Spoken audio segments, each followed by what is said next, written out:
Janob Rasul akram sallallohu alayhi va sallam hadis muboraklarida shunday marhamat qiladilar.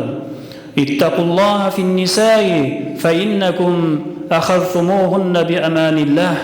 Ayollar borasida Allohdan qo'rqinglar, chunki siz ularni Allohning himoyasi bilan oldingiz. Payg'ambar alayhisolatu vasallam hadisi muboraklarida marhamat qildilar.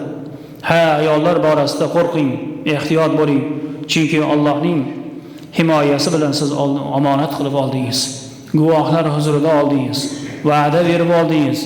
Issiq-sovuqga qarayman deb oldingiz. Qul qilib olayotganingiz yo'q, xizmatkor qilib olayotganingiz yo'q.